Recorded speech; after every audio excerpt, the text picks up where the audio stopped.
কিছুক্ষণ আগে যে মেয়েটির, আমাদের যুবদল নেতা বল্টুর মেয়ে, তার যে কথা শুনলাম, তার যে আত্মনাদ আহাজারি শুনলাম, যে আমি আমার বাবাকে বাবা বলে ডাকতে পারি না, কারণ উনি বাবা নেই। বাসায় ঢুকে কুপিয়ে কুপিয়ে হত্যা করেছে। আমাদের এই জান্নাতুল বাকিয়ে এটা একটা ঘটনা, সারা দেশে অসংখ্য ঘটনা। কোথাও কুপিয়ে মেরেছে, কোথাও গুলি করে মেরেছে, কোথাও তুলে নিয়ে গিয়ে গুম করে দিয়েছে, নদীতে ফেলে দিয়েছে, আর কখনো ফেরত পাওয়া যায় নাই।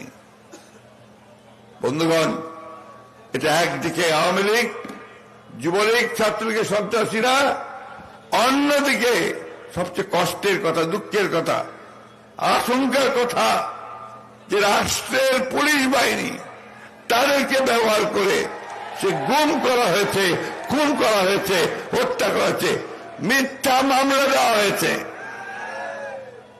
আপনার গায়েবী মামলা মনে নাই? একটা ঘটনা ঘটুক আর না ঘটুক, মামলা দিয়েই সাথে সাথে 1005 জনের নাম, 2000 অজ্ঞাতনামা, আর ওই সঙ্গে লোকজনকে ঢুকিয়ে বাণিজ্য করা, অন্যদিকে হয়রানি করা, তাই না?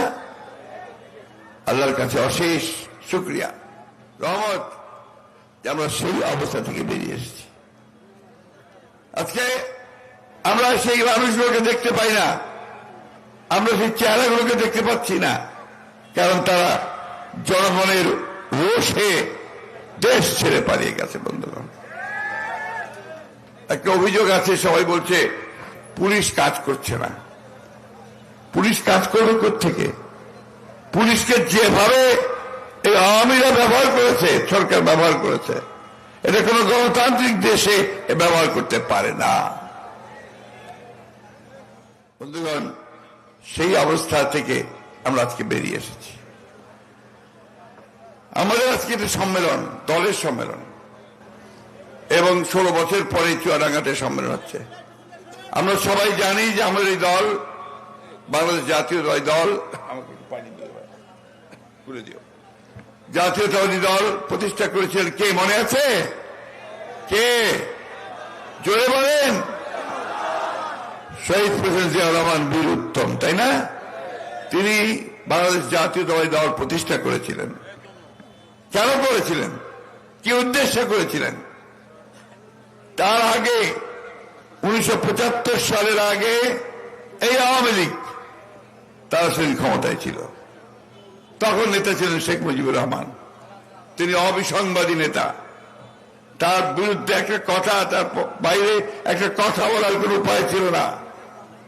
এবং তখন একটা ভয়াবহ বাহিনী সেদিন সমস্ত বাংলাদেশকে সমস্ত ধ্বংস করে দিচ্ছিল। এই যে কিছুক্ষণ আগে দুদু বললেন যে তাকে প্রায় 1 বছর কারাগারে থাকতে হয়েছে, শত শত মানুষকে সেদিন গুম করা হয়েছে। শুধু কুষ্টিয়া চুয়াডাঙ্গা এলাকাতে 1000 লোককে হত্যা করা হয়েছে, গুম করা হয়েছে। সারা বাংলাদেশে 30,000-এর উপরও তরুণ কিশোরকে সেদিন হত্যা করা হয়েছে শুধু বিরোধিতা করার জন্য। এবং রক্ষী বাহিনী নামে একটা নতুন বাহিনী তৈরি করা হয়েছিল। আমি চেয়ারম্যান সাহেবের থেকে অনুমতি নেব, এই কথাগুলো বলা প্রয়োজন। আমরা ভুলে যাই সেই ন্যারেটিভটাকে, সেই বয়ানকে, যে 1972 সাল থেকে 75 সাল পর্যন্ত সেই শেখ মুজিব, যে শেখ মুজিবকে দেশের মানুষ অন্ধভাবে বিশ্বাস করে ভোট দিয়েছিল, সেই শেখ মুজিব এই বাংলাদেশে প্রথম ফ্যাসিবাদের অবতারণা করেন। বন্ধুগণ, কথা বলার কোন উপায় ছিল না, মুজিব বাহিনী তৈরি করা হয়েছিল। আমি কথাগুলো ইচ্ছে করেই বলছি, আজকে বলার প্রয়োজন আছে, কারণ এই এলাকার মানুষ ভুক্তভোগী মানুষ। রক্ষী বাহিনী, মুজিব সেনা, এবং তাদের স্লোগান ছিল এক নেতা এক দেশ, শেখ মুজিবের বাংলাদেশ। মনে আছে আপনাদের? অনেকের যারা মুরব্বী আছে তাদের মনে আছে নিশ্চয়ই। বন্ধুগণ, সেই দিনে আমাদেরকে ভয়াবহ পরিস্থিতির সম্মুখীন হতে হয়েছে। তাই যে কথাটা আমি সবসময় বলি, যে আওয়ামী লীগকে কখনো গণতান্ত্রিক দল বলবেন না। আওয়ামী লীগ গণতান্ত্রিক দল নয়। আওয়ামী লীগ একটি পুরোপুরি ফ্যাসিবাদী দল, আওয়ামী লীগ গণবিরোধী দল, আওয়ামী লীগ গণতন্ত্রের বিরোধী একটি দল। আওয়ামী লীগের বডি কেমিস্ট্রির মধ্যে গণতন্ত্র নাই। আপনি দেখবেন আওয়ামী লীগের সঙ্গে যারা চেয়ার রেস্টুরেন্টে টেবিলে খেতে চা খাবেন, রেস্টুরেন্ট ঢুকে বুঝবেন কোন লোককে আওয়ামী লীগ করে, কিভাবে বুঝবেন? দেখবেন যে লোকটা টেবিল থাপড়ে সবচেয়ে বেশি কথা বলছে আর কাউকে কথা বলতে দিচ্ছে না, সেই লোকটা আওয়ামী লীগ, তাই না?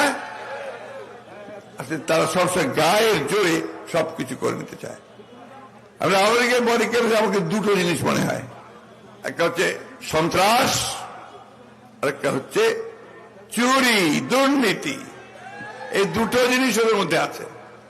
যাই হোক বন্ধুগণ, সেই অবস্থা পার হয়ে আমাদের শহীদ প্রেসিডেন্ট জিয়া রহমান সেদিন বাংলাদেশকে একটা নতুন স্বপ্ন দেখিয়েছিলেন। সেই স্বপ্নটা ছিল কি, যে বাংলাদেশি জাতীয়তাবাদের উপর ভিত্তি করে আমরা একটা নতুন দেশ গড়ব, নির্মাণ করব। সেই দেশে আমরা সকল মানুষকে বিভাজন নয়, বিভক্তি নয়, এক করে আমরা সামনের দিকে উন্নয়ন অগ্রগতির দিকে এগিয়ে যাব। তিনি তাই করেছিলেন। মাইলের পর মাইল তিনি গ্রামের পথ ধরে হেঁটেছিলেন, চারণ কবির মতো গান গেয়ে বেরিয়েছিলেন বাংলাদেশের উন্নয়নের জন্য, বাংলাদেশের ঐক্যের জন্য, এবং আমরা বাংলাদেশ যে পারবো, আমরা পারি তা প্রমাণ করার জন্য 19 দফা কর্মসূচি দিয়েছিলেন বাংলাদেশের অর্থনৈতিক উন্নয়নের জন্য। 74 সালে আওয়ামী লীগের দুর্নীতির কারণে ভয়াবহ দুর্ভিক্ষ হয়েছিল। আমার সঙ্গে একজন ভারতীয় সাংবাদিক কয়েকদিন আগে দেখা করতে এসেছিলেন। তিনি বাংলাদেশে 15 দিন ছিলেন। 15 দিনের পরে তিনি ভারত গেছেন। ভারত থেকে একটা ইউটিউবে তার সাক্ষাৎকার বেরিয়েছে। ভদ্রকের নাম হচ্ছে সৌমিত্র দস্তিদার, আপনার পারলে এটা দেখবেন। তিনি বললেন, বাংলাদেশে যে সমস্ত প্রচারণা ভারতের মিডিয়া থেকে করা হচ্ছে তার একটাও সত্যি নয়। তিনি বললেন যে হিন্দু ভাইদের উপর অত্যাচারের কথা বলা হচ্ছে। আমি নিজে ছিলাম সেই সময়, দুর্গাপূজার সময়, আমি কালী পূজার সময় ছিলাম, আমি দেখেছি যে সেই সমস্ত কোথাও কোনো সেই ধরনের কোনো কিছু ঘটেনি। কিন্তু ওই যে 72 থেকে 75-এর যে ঘটনাগুলো ঘটেছিল আওয়ামী লীগ, সেই ঘটনাগুলো ন্যাশনাল আর্কাইভ থেকে পুরো মুছে দেওয়া হয়েছে। অর্থাৎ আওয়ামী লীগের সরকার সেই ঘটনাগুলো একেবারে মুছে দিয়েছে। তিনি কথা বলছিলেন ইতিহাস বিকৃতির কথা হিসেবে, অর্থাৎ ইতিহাস বিকৃতি করে তারা সমস্ত চিহ্ন মুছে দিতে চেয়েছে। কিন্তু বন্ধুগণ, ইতিহাস মুছে দিতে চাইলে তো মুছে দেওয়া যায় না।